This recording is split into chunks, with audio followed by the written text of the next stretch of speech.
최근 MWC 2026 무대에서 삼성 디스플레이가 화면이 가로로 확장되는 차세대 모바일 슬라이더블 디스플레이 시제품을 공개하며 큰 화제를 모았습니다.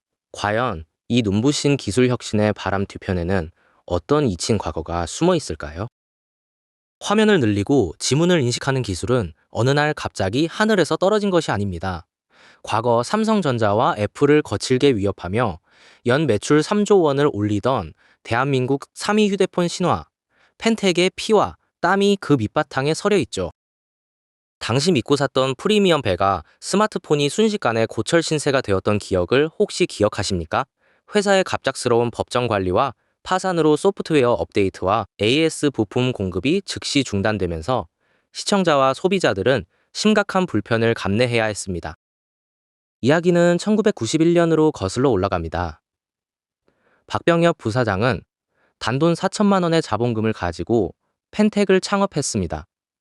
무선호출기 일명 삐삐를 만들던 자그마한 벤처기업이 위대한 전설의 첫 페이지를 열었던 것입니다. 삐삐 사업으로 차근차근 기반을 다진 펜텍은 1997년 CDMA 이동통신 단말기 시장에 과감히 도전장을 내밀었습니다. 대기업들이 득세하던 시장에서 뛰어난 기술력 하나로 거침없이 영역을 넓혀가기 시작했죠.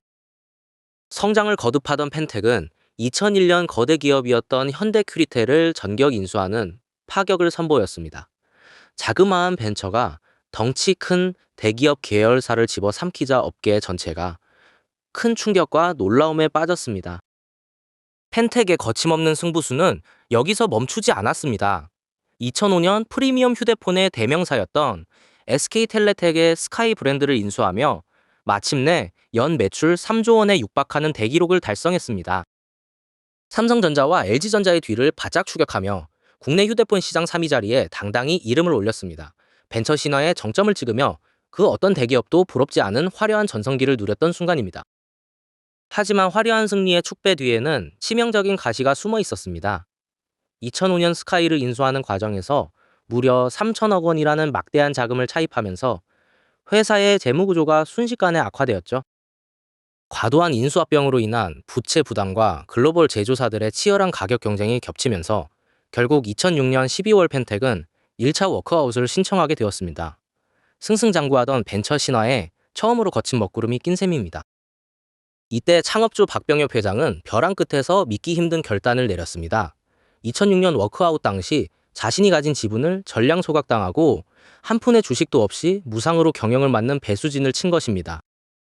지분 0%의 전문 경영인으로 나선 박 회장과 임직원들은 사력을 다했습니다. 그 결과 2007년 3분기부터 2011년 4분기까지 무려 18분기 연속 영업 흑자라는 기적 같은 반전을 써내려갔죠. 뼈를 깎는 구조조정과 흑자 행진 끝에 펜텍은 2011년 12월 워크아웃을 성공적으로 조기 졸업했습니다. 절망의 구렁텅이에서 스스로 걸어나온 그들의 부활해온 시장이 찬사를 아끼지 않았습니다. 피처폰 시대를 지나 스마트폰 시대가 도래하자 펜텍은 베가 시리즈를 앞세워 다시 한번 거센 돌풍을 일으켰습니다. 혁신적인 디자인과 압도적인 스펙으로 젊은 소비층의 마음을 사로잡았죠. 펜텍은 단순한 추격자가 아니었습니다. 베가 시크릿 노트를 통해 세계 최초로 후면 지문 인식 기술을 선보였고 엔클리어 패널 등 시대를 선도하는 기술들을 삼성전자나 애플보다 먼저 제품에 적용했습니다. 그러나 치열해지는 스마트폰 시장에서 무주식 전문 경영인으로서 모든 체력을 쏟아부었던 박병엽 회장은 건강 악화와 경영상의 한계를 느끼고 2013년 마침내 경영 진영에서 스스로 물러났습니다. 박 회장이 떠난 후 시장은 한층 더 냉혹해졌습니다. 삼성전자 갤럭시와 애플 아이폰이 단단한 양강 구도를 형성하고 LG전자가 거세게 반격하는 상황에서 펜텍은 마케팅 자금력 부족으로 고전을 면치 못했습니다. 마강한 자본을 앞세운 공세 속에서 펜텍 스마트폰은 재고가 빠르게 쌓여갔습니다. 엎친 데 덮친 격으로 자체 유통망이 없어 통신 3사의 유통망에 전적으로 의존하던 약점이 결정적인 발목을 잡았죠. 결정적인 치명타는 2014년 3월과 4월에 터졌습니다. 이동통신 3사가 45일간 순차 영업정지 처분을 받으면서 펜텍의 스마트폰 출하가 완전히 멈춰섰고 약 1,500억 원 이상의 재고 채권이 동결되고 말았습니다. 2014년 당시 펜텍의 총부채는 9,900억 원까지 불어났습니다.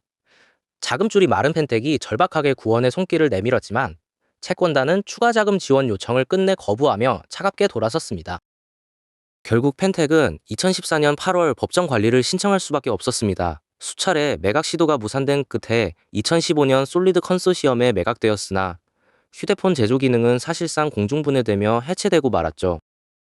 회사가 허망하게 무너지자 피해는 오롯이 제품을 구매한 시청자와 소비자들에게 돌아갔습니다.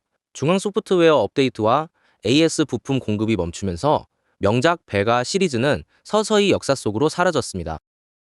4천만 원 자본금으로 시작해 3조 원 매출을 달성했던 펜텍의 웅장한 유산은 우리에게 명확한 교훈을 남겼습니다. 과도한 인수합병 차입금 구조와 통신사 유통망에 지나치게 의존하는 리스크 관리가 얼마나 위험한지 말입니다. 오늘날 모바일 슬라이더블 같은 화려한 차세대 폼팩터가 주목받는 모습을 볼 때마다 시대를 앞서 선도적인 기술을 던졌던 벤처 영웅 펜텍의 이름이 문득 떠오릅니다. 거침없는 도전과 뼈아픈 실책이 남긴 교훈은 대한민국 정보통신 역사 속에 영원히 기록될 것입니다.